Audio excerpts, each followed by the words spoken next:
남편은 떠나고 어머니는 세상을 등졌으며 통장 잔고는 영원히 되었다. 한때 세상을 후령했던 그녀가 맞이한 것은 차가운 자동차 뒷좌석이었다. 집도 없이 차에서 쪽잠을 자며 단역자리라도 구걸하기 위해 촬영장을 배회해야 했던 참담한 몰락의 순간이었다.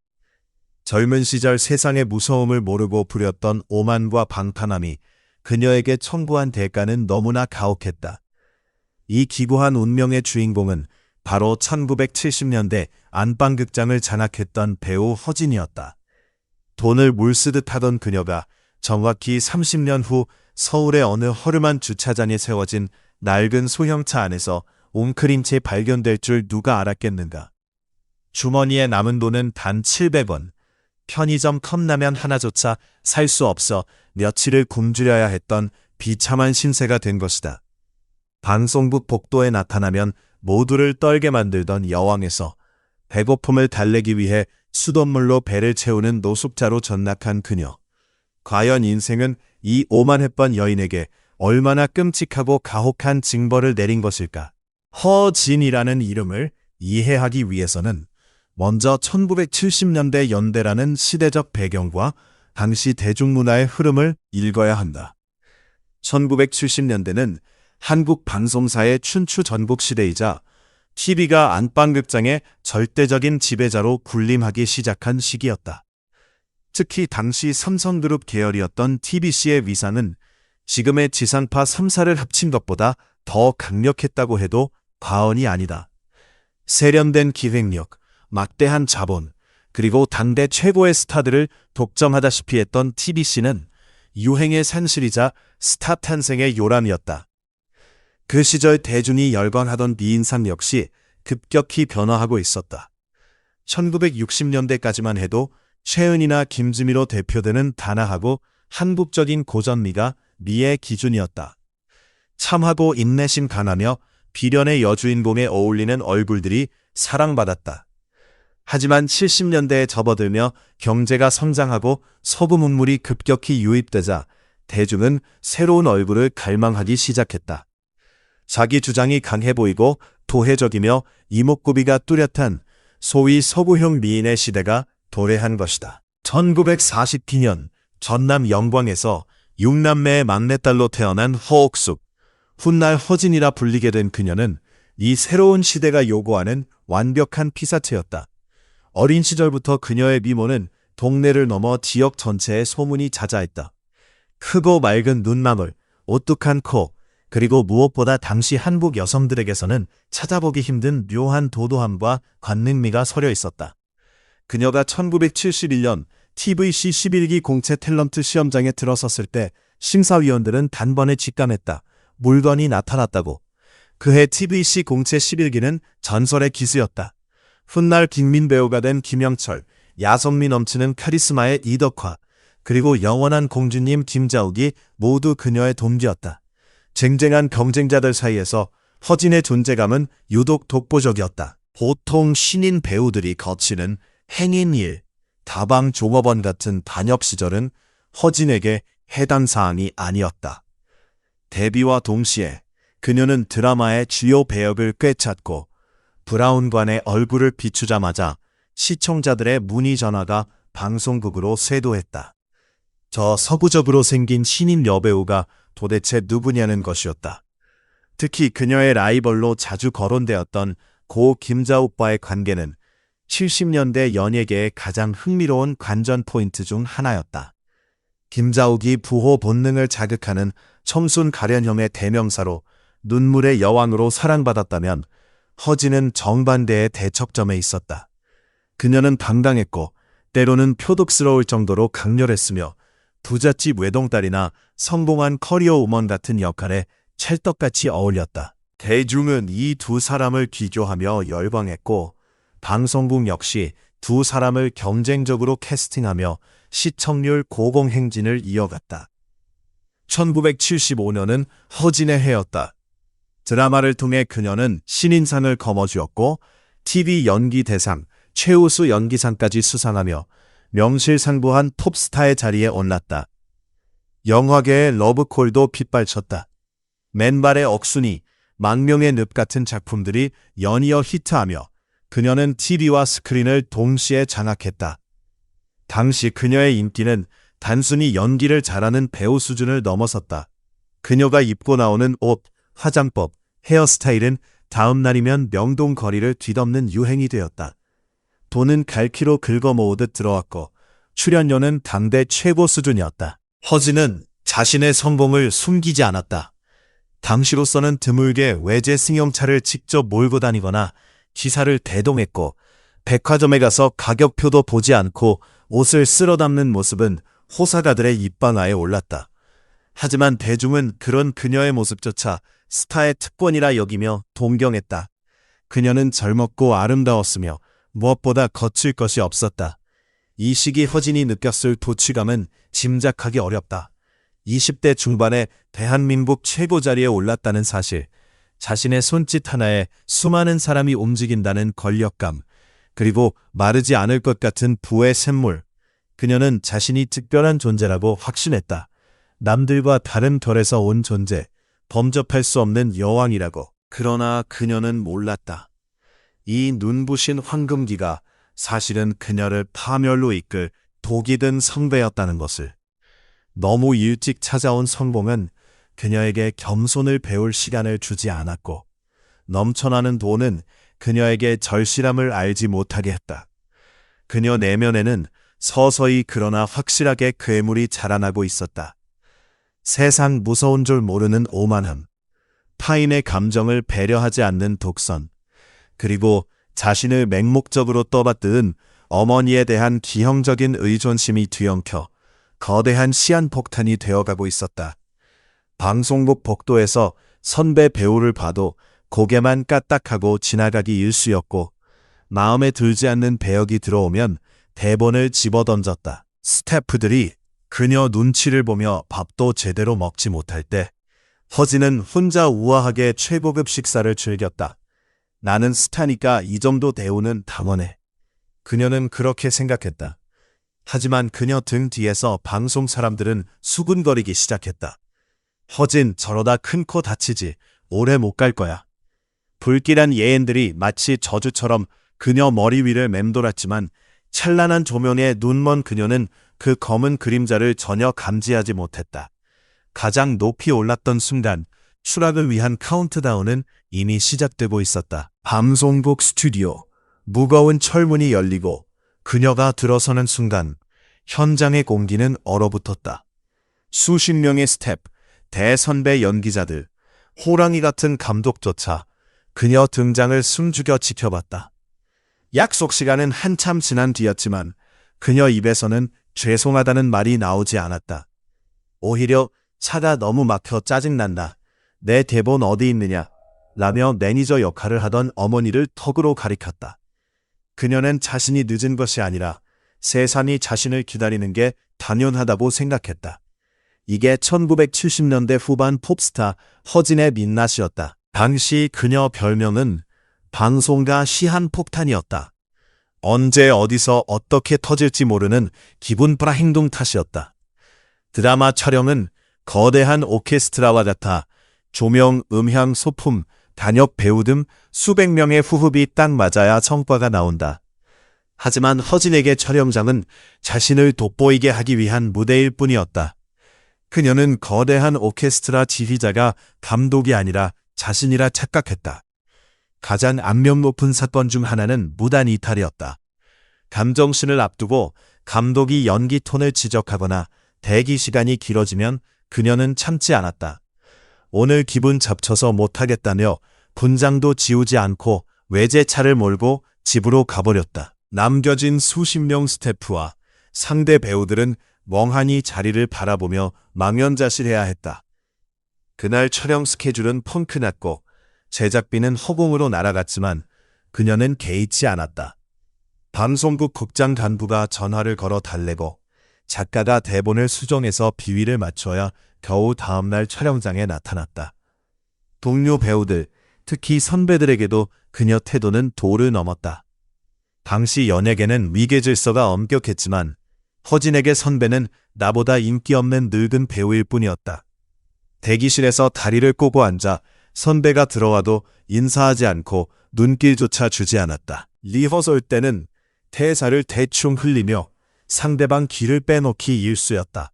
김영철, 이덕화 같은 쟁쟁한 동기들도 그녀 기세에 눌려 혀를 내둘렀고 방송국 사람들 사이에서는 허진 떴다 하면 비산이라는 말이 공공연한 비밀처럼 돌았다.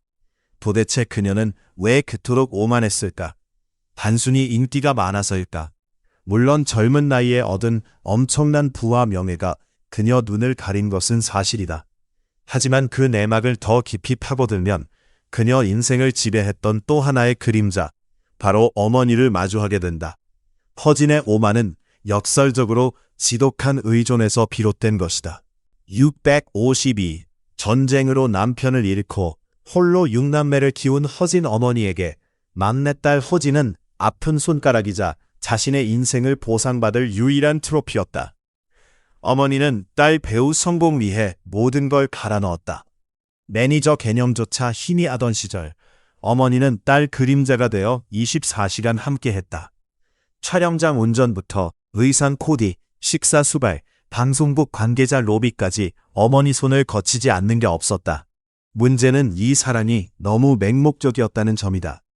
어머니는 딸이 밖에서 어떤 잘못을 해도 무조건 감쌌다. 허진이 촬영장에서 행패 부리면 어머니는 딸 꾸짖는 대신 우리 귀한 딸기를 누가 죽였냐며 감독과 작가 탓만 했다. 딸이 받아야 할 비난 화살을 온몸으로 막아내며 딸 눈과 귀를 가려버린 것이다. 이런 과잉 보호 속에서 허진은 사회성 학습 기회를 완전히 박탈당했다. 30 넘어 성인이었지만 혼자 할 줄 아는 게 없는 어른아이였다. 은행에 가서 입출금표 작성법도 몰랐고 동사무소에서 서류 떼는 법도 몰랐으며 비행기표 예매법조차 몰랐다. 그녀에게 세상은 복잡하지 않았다. 그저 엄마라고 부르면 모든 것이 해결되는 마법 같은 곳이었다. 그녀는 훗날 눈물 흘리며 회고했다. 저는 사회 부적응자였어요. 엄마라는 거대한 성 안에서 공주놀이를 하고 있었던 거죠. 성 밖의 사람들이 저를 괴물이라 손가락질하고 있다는 걸 저만 몰랐어요.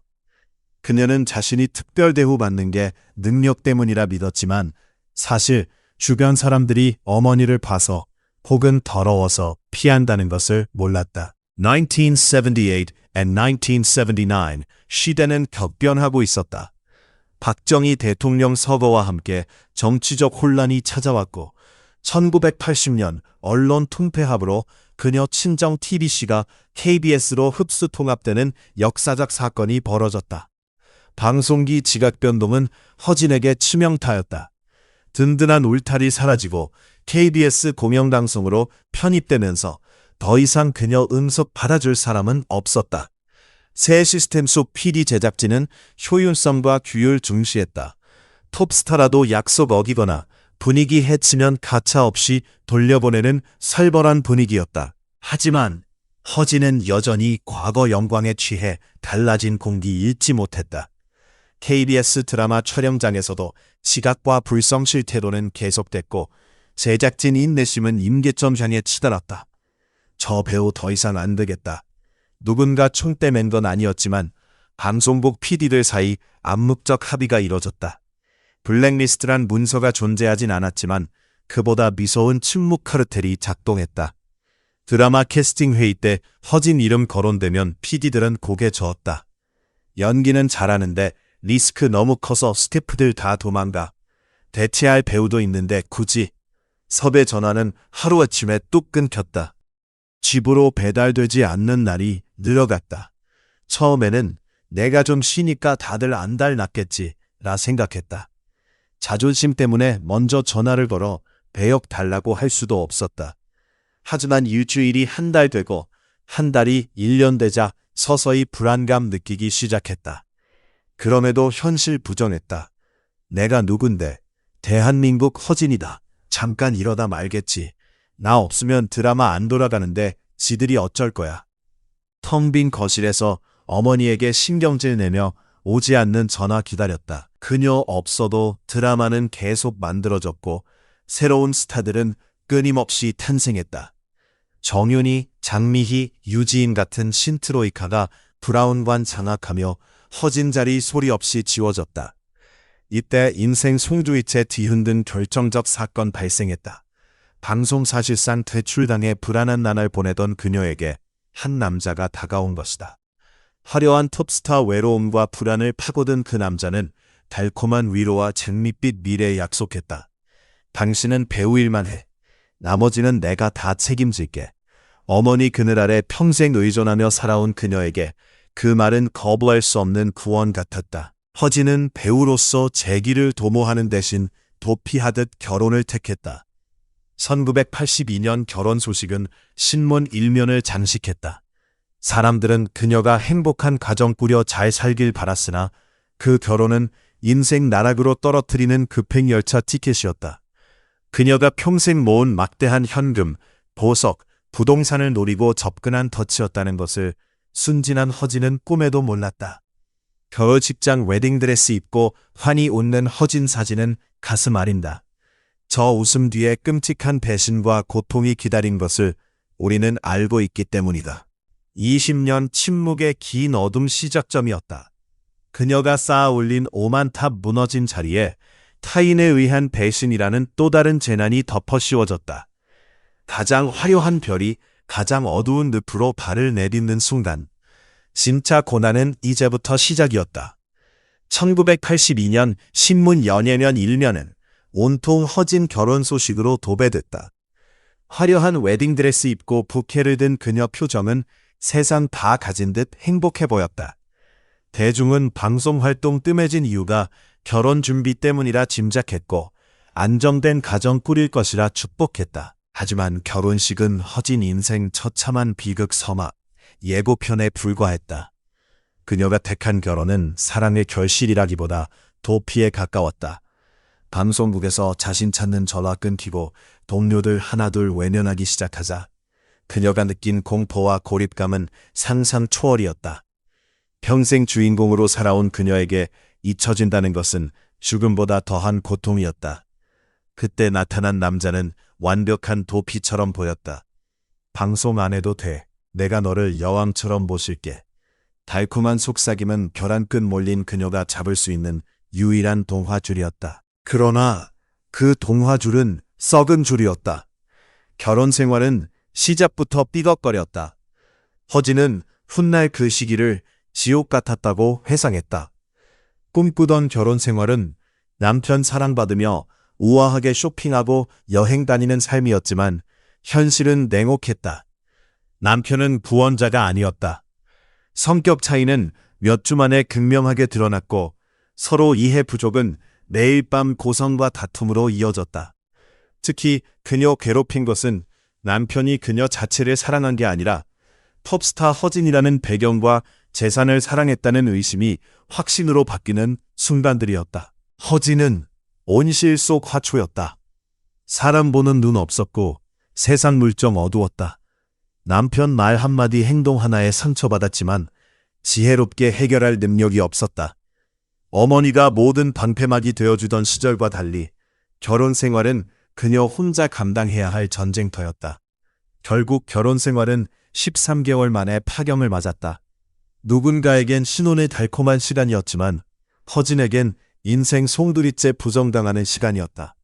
1983년 이혼 도장 찍고 법원 나서는 그녀 모습은 초라했다. 당시 한국 사회에서 이혼녀는 낙인이었고 이미지 생명인 여배우에겐 치명적 스캔들이었다. 방송 복귀 길은 더욱 요원해졌다. 성격 드세더니 남자한테도 버림받았네. 호사가들은 그녀 아픔 안주 삼아 씹어댔다. 자존심 하나로 살아온 그녀에겐 견딜 수 없는 모욕이었다. 이후 더 깊은 고립 속으로 빠져들었다. 사람 만나는 게 두려워 집 밖 나가지 않았다. 진짜 문제는 마음 상처뿐 아니라 경제적 몰락이었다. 결혼 전 벌어들인 돈은 평생 써도 남을 만큼 막대해 보였다. 현금으로 산 아파트, 보석, 외제차, 그것들이 영원히 자신 지켜줄 성벽이라 믿었다. 하지만 수입 끊긴 상태에서 씀씀이 줄이지 못하는 생활 패턴은 밑 빠진 독과 같았다. 세상 물정 모르는 그녀 주변엔 돈 냄새 맡은 하이에나들이 몰려들었다. 허진 씨, 은행 이자 얼마인지 아세요? 그냥 두면 손해예요. 제 말 믿고 투자해보세요. 언니, 진짜 확실한 사업 아이템 있어요. 지인이라는 탈센 사기꾼들은 그녀 불안 심리 교묘히 파고들었다. 그녀는 여전히 능력 있는 사람임 증명하고 싶었고 방송 아니어도 성공 거두고 싶었다. 조급함에 눈 멀었다. 어머니 몰래 혹은 어머니 만류 뿌리치고 그녀는 덜컥 투자하거나 지인에게 큰돈 빌려주었다. 사용증 하나 제대로 쓸 줄 몰랐던 그녀에겐 돈 돌려받는 일 기적에 가까웠다. 돈은 모래성처럼 허무하게 무너졌다. 반포 고급 아파트 팔아 조금 작은 집으로 다시 전세로 결국 월세로 밀려났다. 많던 보석은 생활비 마련 위해 하나둘씩 사라졌고 자존심이던 외제차도 헐값에 넘겼다. 이 모든 과정을 지켜본 이는 어머니였다. 어머니에겐 허진 몰락이 자신의 인생 무너지는 것 같았다. 평생 바쳐 톱스타로 키운 딸, 이혼녀 되고 사기꾼의 재산 단하고 사람들 손가락질 받는 모습 보는 것은 어미로서 감당하기 힘든 형벌이었다. 어머니 가슴은 시커멓게 타들어갔고 화병 났으며 몸 아픈 날 많아졌다. 하지만 허진은 여전히 철이 없었다. 돈 떨어지면 어머니에게 짜증냈다. 엄마, 돈 좀 없어. 나중에 다 갚을게. 언제나 그랬듯 어머니가 해결해 줄 거라 믿었다. 어머니가 쌈짓돈 털어 건네주는 몇 푼 안 되는 돈 받고는 이게 다야? 라며 투정 부렸다. 어머니 쇠약해지는 모습보다 초라한 현실이 더 견디기 힘들었기 때문이다. 1990년대로 접어들며 그녀는 완전히 잊혀진 존재가 되었다. 방송국 PD 바뀌고 새로운 세대 작가 등장하면서 허진이라는 이름은 과거 유물처럼 취급됐다. 가끔 케이블 TV 옛날 배우로만 볼 수 있었다. 남아있던 몇 안 되는 지인도 돈 빌려달라는 전화 피했다. 휴대전화는 알람 용도로 전락했고 세상과 소통 완전히 단절됐다. 점점 깊은 우울늪에 빠졌다. 하루 종일 커튼 치고 어두운 방에 누워 TV 보며 시간을 죽였다. TV 속 후배들이 주연 맡아 스포트라이트 받는 모습 보며 질투와 패배감, 억울함 뒤섞여 속 긁혔다. 내가 저 자리에 있어야 하는데 내가 왜 이런 꼴로 살아야 해. 그녀는 술 의지하기 시작했고 술 취해 어머니에게 신세 한탄하거나 울부짖는 밤 늘어갔다. 어느 날 인생을 지탱하던 마지막 기둥마저 무너지는 소리가 들렸다. 어머니 건강 급격히 악화된 것이다. 병원에선 노안과 합병증이라 했지만 사실은 딸 몰락 지켜보며 얻은 마음병이 깊어졌다. 병원비 문덩이처럼 불었지만 허진에겐 감당할 능력 없었다. 그제야 현실 자각했다. 큰일 났다. 돈 없다. 현금으로 집 사던 그녀가 병원비 몇백만 원 없어 쩔쩔매는 신세가 된 것이다. 그녀는 자존심 버리고 예전 동료, 지인에게 전화 걸어 돈 빌려달라 애원했다. 하지만 돌아오는 대답은 냉담했다. 언니 미안해. 나도 힘들어. 허진 씨, 우리 그렇게 친한 사이 아니잖아요. 전화기 넘어 냉담한 반응은 가슴에 비수되어 꽂혔다. 전성기 때 베푼 호의는 기억에서 사라졌고 그녀 부렸던 오만과 독선만 깊이 박혀 있었다. 임과응보. 그녀는 뼈저리게 그 단어 의미 실감했다. 결국 어머니는 제대로 치료 한 번 못 받고 차가운 병실에서 눈 감았다. 임종 순간 어머니는 말 못했지만 눈가엔 하염없이 눈물 흘렀다. 막내딸 두고 떠나는 어미 심정 어떠했을지 눈물이 모든 걸 말해주었다. 허진은 어머니 쉬어가는 손 잡고 오열했다. 엄마, 가지마. 나 혼자 어떻게 살라고. 나 무서워, 엄마. 하지만 어머니는 대답 없었다. 허진을 세상 풍파로부터 지켜주던 거대한 성벽이자 유일한 피난처가 영원히 사라진 것이다. 장례식장 썰렁했다. 화려했던 톱스타 모친상이라 믿기 힘들 만큼 조문객 적었고 화환도 몇 개뿐이었다. 그녀는 검은 상복 입고 텅 빈 빈소 지키며 생각했다. 이제 나는 정말 혼자구나. 세상에 내 편 단 한 명도 없구나. 장례 치르고 남은 것은 빚더미뿐이었다. 어머니 살던 작은 전셋집마저 빼야 했고 갈 곳 잃은 그녀 손에는 낡은 가방 하나와 어머니 영정사진만 들려 있었다. 더 이상 내려갈 곳 없다고 생각한 바닥 밑에는 더 깊고 어두운 지옥이 기다리고 있었다. 어머니 장례 치르고 남은 건 후공뿐이었다. 살던 집 보증금 빼 빚치우고 나니 사라졌고 갈 곳 잃은 그녀 발길 멈춘 곳은 주차장이었다. 그녀에게 남은 유일한 재산, 낡고 작은 중고 승용차 한 대. 그것이 70년대 최고의 스타 허진의 마지막 도피처이자 집이었다. 여러분, 차에서 잠자본 적 있는가? 낭만적 차박 떠올린다면 오산이다.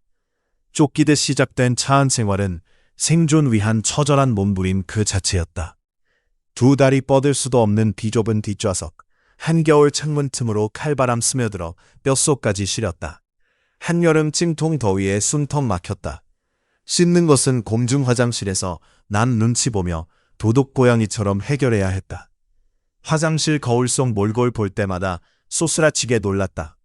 헝클어진 머리, 초점 없는 눈동자, 며칠째 갈아입지 못한 옷. 거울 속 그녀는 화려한 pop스타가 아니라 갈 곳 없는 노숙자였다. 하지만 육체적 고통보다 견디기 힘든 것은 배고픔이었다. 끼니 거르는 것이 일상이었다. 편의점 앞 지날 때마다 풍겨오는 컵라면 냄새에 현기증 났고 식당 유리창 너머 행복하게 밥 먹는 사람들 보면 자신이 다른 차원 세상에 유배된 유령처럼 느껴졌다. 바로 이 시기 그녀 인생에서 가장 비참하고 상징적 사건 벌어졌다. 훗날 방송에서 직접 고백해 전 국민 충격에 빠뜨린 바로 그 700원의 비극이다. 어느 날 며칠 굶은 그녀가 허기 참다 못해 주머니 뒤졌다. 가방 구석구석, 차 안 시트, 밑바닥까지 훑었다. 손에 잡히는 것은 동전 몇 개뿐이었다. 100원, 50원, 10원. 떨리는 손으로 동전 하나하나 세웠다. 짤랑짤랑 쇠부딪히는 소리가 차 안 정적겠다. 100원, 200원, 500원, 딱 700원이었다. 1000원짜리 컵라면 한 봉지 안 드는 돈. 당시 물가로도 라면 한 봉지 겨우 살까 말까 한 금액이었다. 그녀는 700원 손에 쥐고 멍하니 허공응시했다. 불과 몇 년 전만 해도 백화점에서 수백만 원짜리 옷 사던 손이었다.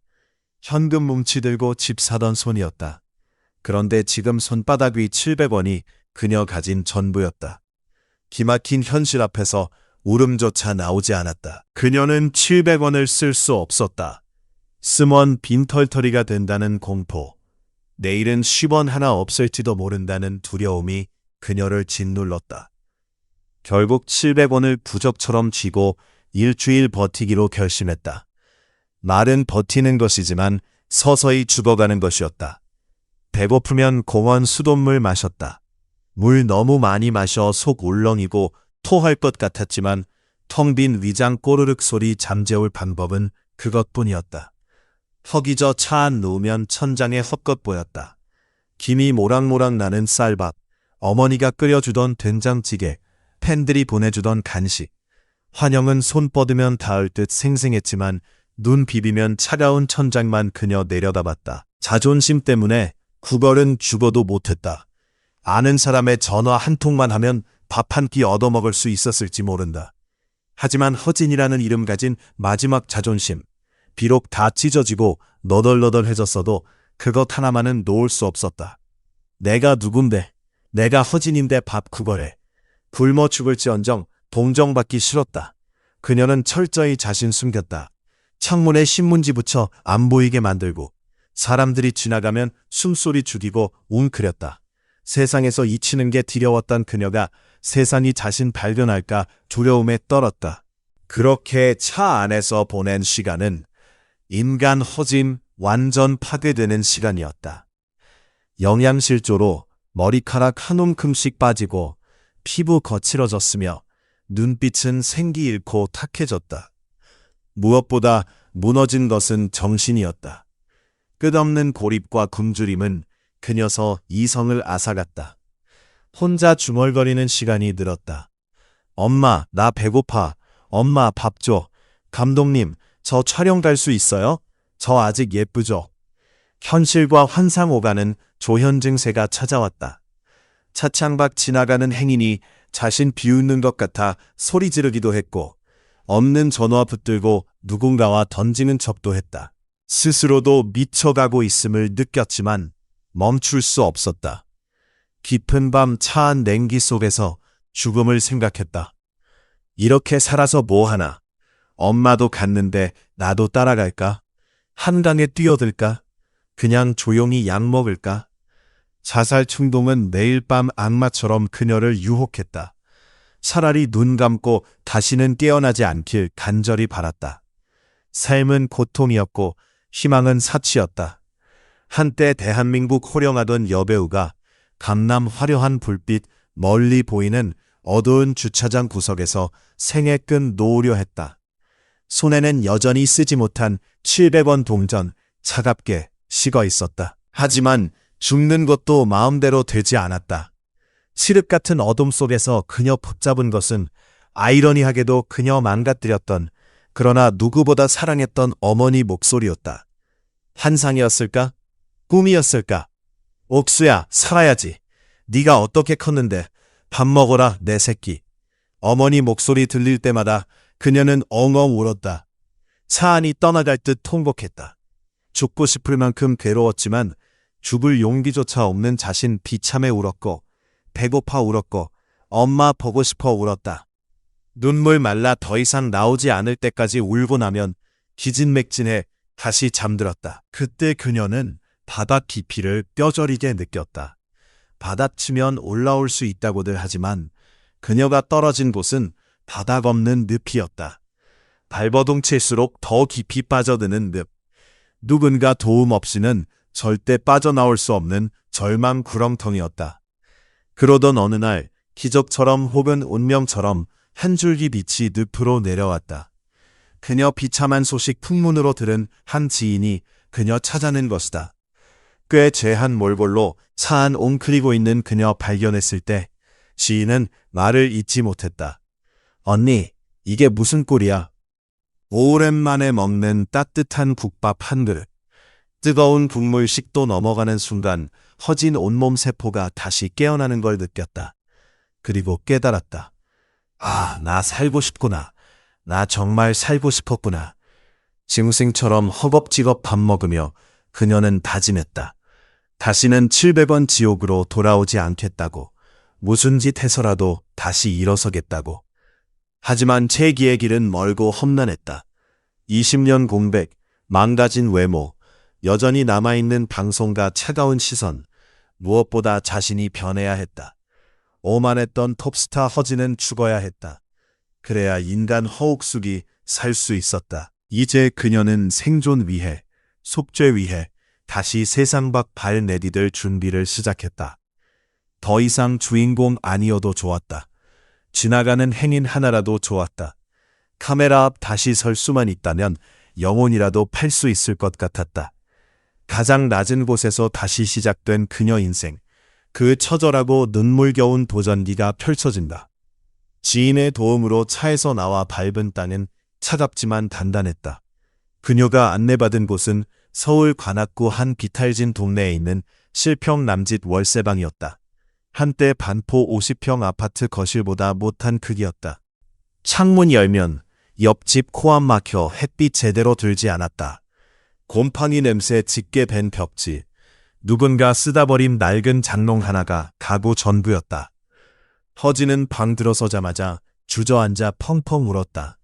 다리 뻗고 누울 수 있다는 것, 문 잠그면 누구 시선 의식 없이 쉴 수 있다는 것, 그것이 얼마나 큰 사치이자 행복인지 뼈저리게 느꼈기 때문이다.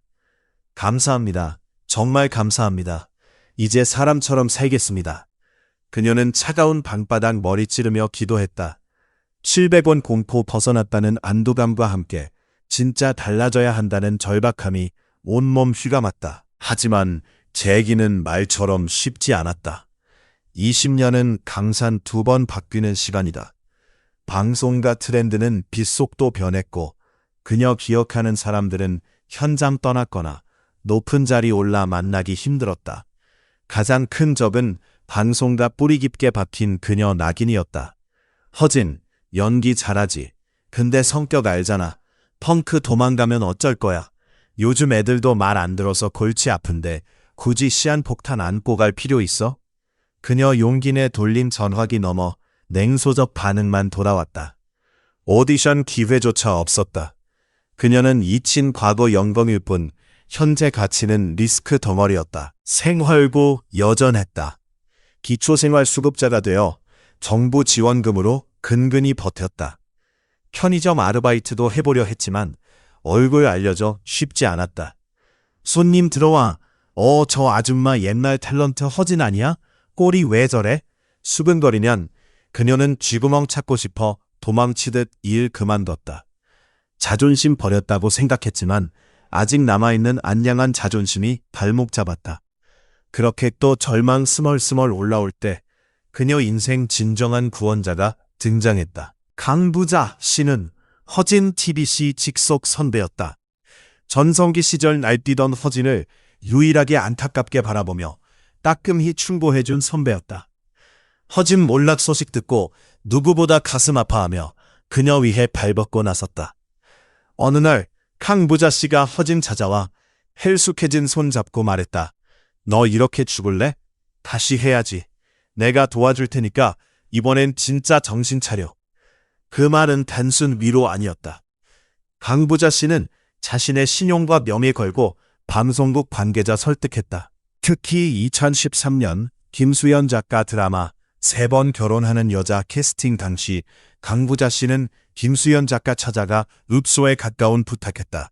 작가님, 허진 한 번만 써주세요. 걔 밥도 못 먹고 살아요. 연기 하나는 똑똑해요. 내가 보증 설게요. 걔가 또 말썽 피우면 내가 책임질게요. 김수현 작가는 드라마계 대목간간으로 소문났지만 강부자 부탁과 허진 처절한 상황 외면 못했다. 이렇게 허진에게 기적 같은 배역이 주어졌다. 주인공 집안 가사 도우미 임실땡 역할이었다. 과거 사모님, 부잣집 딸 역할만 맡던 톱스타 허진이 앞치마 두르고 사모님 진지 드세요라며 머리 숙이는 가정부 역할을 맡게 된 것이다. 누군가는 자존심 상하지 않느냐 물었지만 허진에겐 그 배역이 성음은보다 귀한 생명줄이었다. 가정부면 어떻고 거지면 어떻습니까? 대본 있다는 것, 내 이름 적힌 대본 다시 손에 쥐었다는 것만으로 숨 멎을 것 같았어요. 하지만 20년 공백은 생각보다 깊고 어두웠다. 촬영 첫날 세트장 들어선 허진은 숨 막히는 공황 상태 경험했다. 수십 대 카메라, 환난 조명, 수많은 스텝 시선. 과거 놀이터였던 곳이 거대한 심판대처럼 느껴졌다.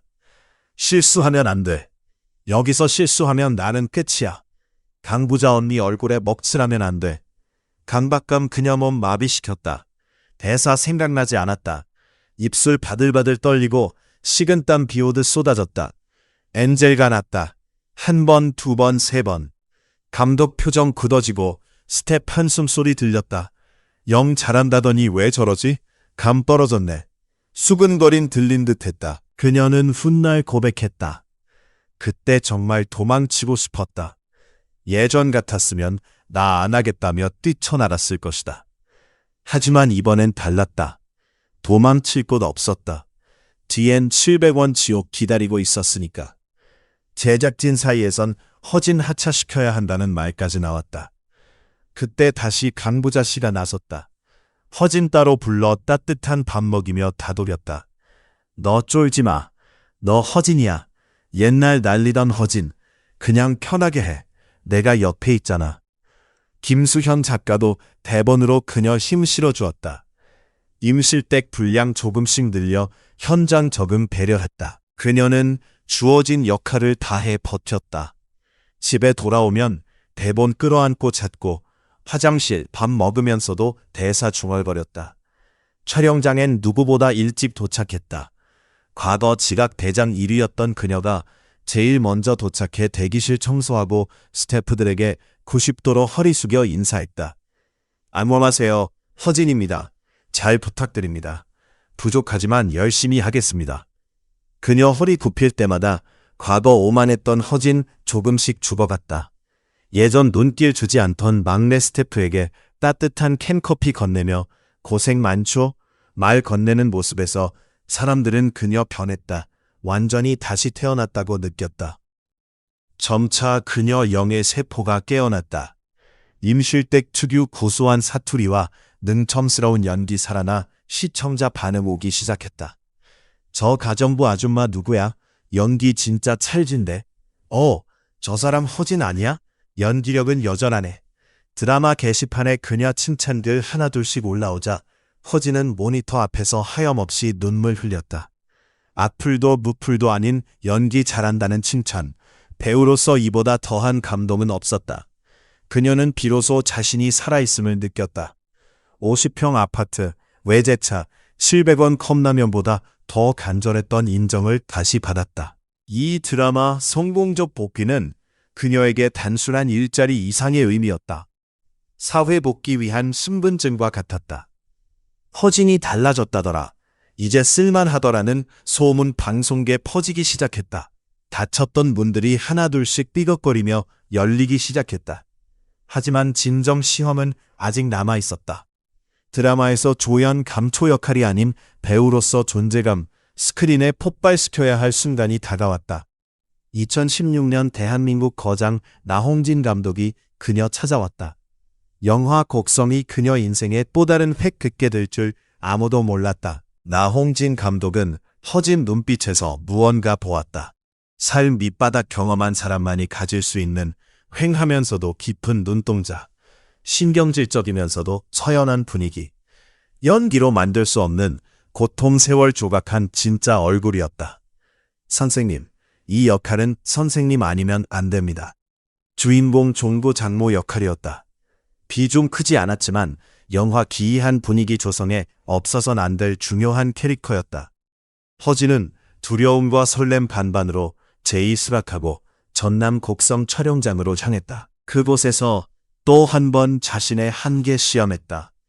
나홍진 감독은 지독한 완벽주의자로 유명했다.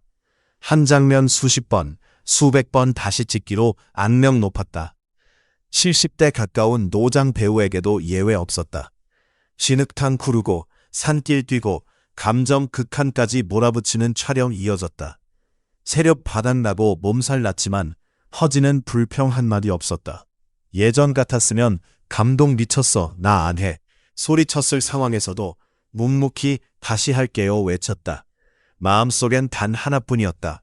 이게 내 마지막 작품일지도 몰라. 여기서 쓰러지면 다시 700원 인생이다.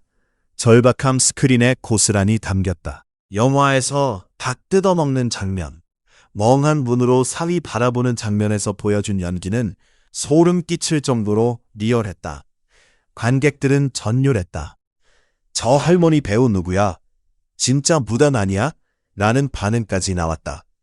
영화 개봉에 700만 관객 돌파했을 때 허진은 비로소 웃을 수 있었다. 화려한 드레스 입고 레드카펫 밟지는 못했지만 동네 작은 극장 구석에 앉아 자신의 연기 보며 묘하게 미소 지었다. 그것은 성공 미소가 아니라 생존 미소였다. 엄마, 보고 있어? 나 다시 배우 됐어. 그녀는 하늘에 계신 어머니에게 마음속 편지 띄웠다. 비록 어머니 대답 없지만 그녀는 알았다. 긴 터널 지나오는 동안 어머니가 자신 지켜주었다는 것을. 700원짜리 동전 속, 차가운 차 안 공기 속, 다시 받은 대본 속 어머니 간절한 기도 스며 있었음을. 이제 허진 삶은 안정을 찾은 듯 보였다. 월세방도 조금 더 넓은 곳으로 옮겼고 밥 걱정 안 해도 될 만큼 수입도 생겼다. 하지만 그녀 속죄는 여기서 끝나지 않았다. 자신 받은 도움 갚아야 한다 생각했다. 무엇보다 자신처럼 순간 실수 혹은 오만함으로 인생 망치는 후배들에게 자신의 이야기 들려주고 싶었다. 나처럼 살지 마라. 인기는 아침 이슬 같은 거야. 해 뜨면 사라지는 거야. 진짜 중요한 건 사람이야. 그녀는 각종 다큐멘터리 프로그램 출연해 자신의 지부 남김없이 드러냈다. 화려했던 과거 자랑하는 게 아니라 비참한 노숙 생활과 자신의 과오 낱낱이 고백했다. 매우 용기 있는 일이었다. 여배우로서 감추고 싶은 밑바닥 전 국민 앞에 전시한다는 것은 살을 돌려내는 듯한 아픔이었을 테니까. 하지만 그녀는 그게 자신의 사명이라 믿었다. 자신의 실패담 누군가에겐 반면교사 되고 누군가에겐 위로되길 바랐다. 저렇게 잘 나가던 사람도 한순간에 망가질 수 있구나 라는 경각심과 저렇게 망가진 사람도 다시 일어설 수 있구나 라는 희망. 허진은 인생 전체를 던져 그 메시지 전하고 싶었다. 그러나 인생이라는 드라마는 해피엔딩만으로 끝나지 않는다. 여전히 그녀에게는 해결되지 않은 숙제 남아있다. 잃어버린 가족, 끊어진 인연, 여전히 불쑥 찾아오는 과거 트라우마와 외로움, 화려한 복귀 뒤 감춰진 노년 여배우가 홀로 감당해야 할 현실적 고독은 현재 진행형이다. 지금 그녀 작은 방에는 밤마다 불 꺼지지 않는다. 대본 외우는 소리 혹은 지나간 날들 회개하는 기도 소리가 새어나온다. 우리가 몰랐던 그녀 진짜 일상, 스포트라이트 꺼진 후 70대 여배우가 마주하는 날것의 삶, 그 마지막 이야기를 들여다본다. 화려한 조명과 박수갈채 쏟아졌던 영화 성공 이후에도 현실 허진은 여전히 검소하고 조용한 삶 산다. 돈 없다는 공포가 얼마나 끔찍한지 뼛속 깊이 알게 되었기 때문이다. 하지만 그녀는 이제 더 이상 주인공 탐하지 않는다. 누군가 엄마, 누군가 할머니, 혹은 이름 없는 행인이라도 카메라 앞설 때 가장 빛난다. 20년 고통 속에서 진정한 감사를 배웠기 때문이다. 이러한 마음가짐 변화는 그녀 출근길 풍경에도 드러난다. 예전엔 최고급 승용차 아니면 타지 않았던 그녀가 지금은 촬영장 가는 승합차 한 구석 자리에 앉아 창밖을 보며 아이처럼 행복해한다. 일하러 가는 길이잖아요. 나를 필요로 하는 곳이 있다는 게 얼마나 감사해요. 숨 쉬고 걸을 수 있고 대사 외울 수 있다는 것. 예전엔 당연했던 게 지금은 기적 같아요. 하지만 세월 무게는 피할 수 없는 것일까? 최근 그녀 건강 예전 같지 않다. 기억력 흐릿해지기도 하고 다리 아파 오래 서 있기도 힘들다. 그럼에도 그녀는 멈추지 않는다. 죽는 날까지 대본 손에 쥐고 있다. 쓰러지는 게 소원이라고 말한다. 그것은 단순히 돈 벌기 위해서가 아니다. 잃어버렸던 인생, 배우라는 존엄 지키기 위한 마지막 몸부림이자 하늘에 계신 어머니에게 바치는 속죄의식이기 때문이다. 누군가는 자업자득 혀찰 수도 있고 누군가는 그래도 불쌍하다며 눈시울 붉힐 수도 있다. 하지만 분명한 것은 그녀 삶이 단순 연애 가십거리가 아니라 인생 롤러코스터 타는 우리 모두 이야기일 수 있다는 사실이다. 허진이라는 배우 파란만장한 인생 여정을 지켜보며 어떤 생각 드는가? 누군가는 차업자득 혀찰 수 있고 누군가는 불쌍하다며 눈물 흘릴 수 있다. 그러나 확실한 것은 그녀 삶이 단순한 연예계 가십이 아니라 우리 모두 인생의 한 페이지일 수 있다는 점이다. 이제 이야기를 마치려 한다. 혹시 지금 순간 삶이 너무 힘들다면, 실패 두렵고 미래 안 보인다면 허진을 기억하라. 수천억 원보다 소중했던 700원의 희망을 놓지 않았던 그녀를.